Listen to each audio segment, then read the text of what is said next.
live it. The other lad just said to him, "Well, why don't you pack your weights?" So he put in some like small like 15s or something, but he only put the weight bits in, not the bar, because the bar would have taken it over the weight allowance. But the discs were able to keep it within the weight allowance. And when he was running it through it was in a rucksack, so they had to put it through the oversized scanner bit at the round the back, at the airport. And the woman said to him, "Did you pack your own bag?" "Yeah, I did. Yeah, I did last night." Okay. Then she goes, "What on earth are they?" And he was like, "Oh." The dawning realization that he'd not taken the weights out that John had put in the night before for him was yeah. So we got to this hostel and all of a sudden had these weights to play with. Clunk, clunk. Yeah. So there you go. There's travelling with metal stories for you.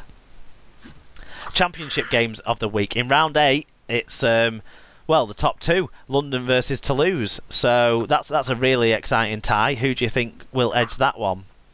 I've gone for the home side on this one. I think London are just too good to beat on this one, although that's going to be a really good game. Yeah, I think one of the things that Toulouse can definitely do is keep up in the try-scoring ranks with London, but I just think London at home and with the way they're going will be able to eke out more opportunities, I think, and probably will have a slightly better defence than Toulouse. I was going to say their defence has improved a bit this year, so I think that's one of their key improvements they've made in the off-season. I think that's going to stand them well this time. Moving on to the Monday round of fixtures, it's Toulouse again. Toulouse against Toronto, so battle of the outsiders. Yeah, but certainly not in terms of where they are in the league standing, second versus fourth at this point in time, and they're going to be very close on the league table when the game kicks off as well next Monday. I'm going to go home advantage on this. Toulouse's home advantage is a huge factor for them. They score a lot of points at home, and it's helped them to have a really healthy plus-minus so far this season. So I'm going to lose. Yeah, I've gone exactly the same way on this one. And finally, the League One game of the week. Its fixtures mostly being played on the Friday. It's Doncaster against York. Yeah, it's two of the front runners basically. I think it's first versus third. I'm going to go with York. I think. I don't know which team is going better at the moment. I think they're both going pretty well. I just think York's a nice story so far this season, so I'm going to go for them in their special year. I've gone for Doncaster. I think they've done well over the last couple of weeks in their brace of games against Newcastle, and I think they're at home. They'll carry on ripping it up, and I think they'll go on in terms of the NRL and the Brit picks. Yeah, so we start on Thursday. There's no British players involved, but it's a Brit pick because it's on Sky at 10:05. It's Cowboys versus Panthers. Then on Friday on Sky at 6:10, you get to see all the Burgesses, Rabbitohs versus the Bulldogs, followed up by Sharks versus Storm at 5:10 on Sky, and then the ones featuring the British players that you should be able to get on the Watch NRL app. It's the Sea Eagles versus the Raiders Saturday at 9:30. I think it's 6:30 actually. No, I don't know. I don't know what's going on. Dragons versus Knights. I think I've got Saturday at 7:10, but I think it's maybe Sunday at 7:10. I've had a bit of a dropped a bollock on this one, definitely. Yeah, Broncos versus Titans, in case Joe Greenwood ever appears this year. Maybe he's another one that's injured and I didn't know about it, but that's on Sunday at 9:30. So there you go. There you go. That's all the games to look forward to this week. Oh, do you know what the game on Free Sports is this week? Any ideas?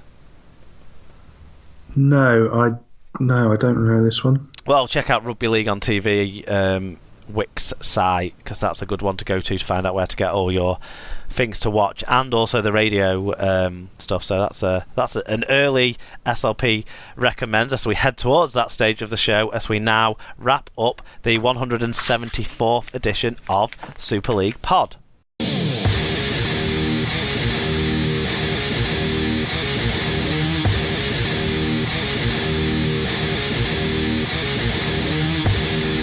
Right, Tim, this show's gone longer than I was expecting it to. We had a lot to say on those two televised games. It's great to get all the fan views and then get some exciting games, but I don't think I was ready for it this week. I thought we might have flown through, but we haven't done. But I don't want to let the listeners down by rushing you on your quiz, so we're going to go through that now. I've prepared a quiz that's based on the traditional Easter Derbies round of fixtures. So this quiz is all about players who've played for both of the clubs in each of the round 8 matchups. So there's one player per game who's played for both sides in each of the 6 games in round 8. I'm going to go through them in order, so you can get a bit of an idea what's coming up and stuff. So the first game, and it's Who Am I's, so you have to tell me who the player is. So I now play for my hometown Trinity, but I had one season at Castleford in 2016 when I played 22 times in various positions, even grabbing a regular season try against Wakey from fullback. Who am I? Claire James. No. No. No, because he plays for Castleford now. Oh yeah, wrong way around. Think outside the box a little bit more.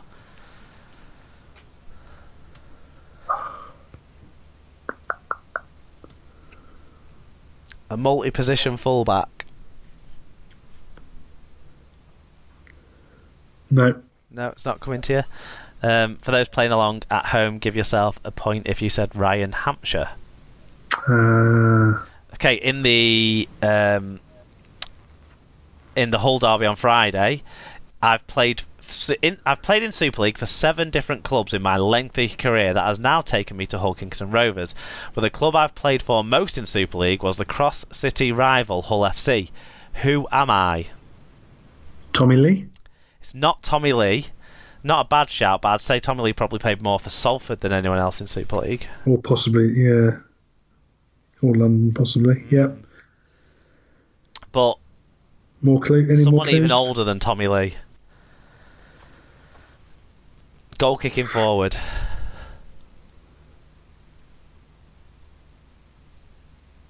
No, it's not coming. Come on, Danny Tickle. Tickle Danny. There you go. Okay, not a great start. They're only going to get harder from here. I'm not doing well this week. Number 3.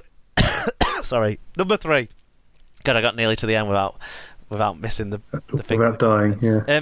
I started my career as a young back row forward with Warrington in 2015, but as chances were hard to come by, I first went on loan to Widnes and London in 2017 before making the permanent move to the Vikings for the 2018 season. Who am I?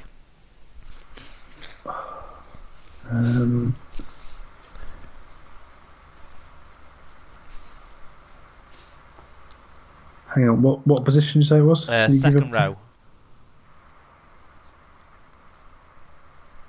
He looks about 12.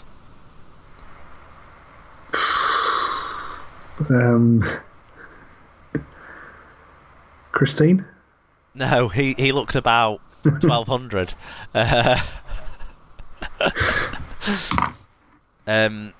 His Auntie Kim was a big hit in the 80s and 90s.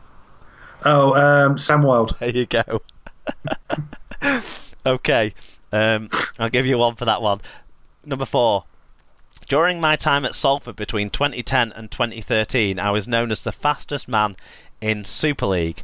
Salford was my longest stay at one club, and Catalan is now my second longest stay after I joined them in 2016. Who am I?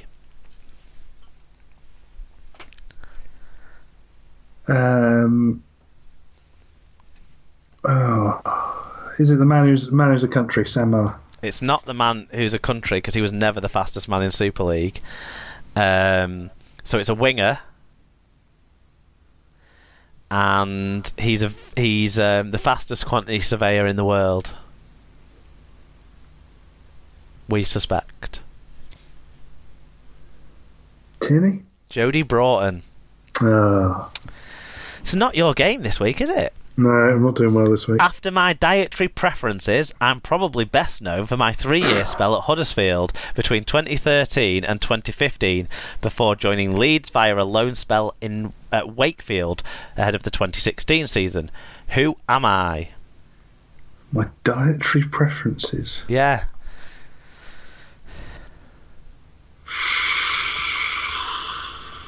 Who do we know has a particular diet in Super League? They talk about it all the time. You can't get on the screen without it being mentioned.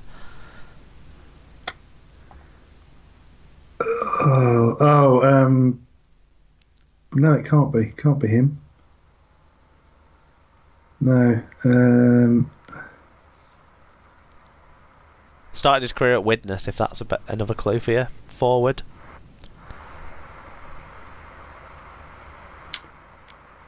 No, it's not Anthony coming. Mullally. Oh. Yeah, his hair products. That's his name, isn't it? Or is that the cricketer? I always get confused. No, it's Anthony Mullally. Yeah. Who was the cricketer Mullally? Alan Mullally. Alan Mullally, that's it.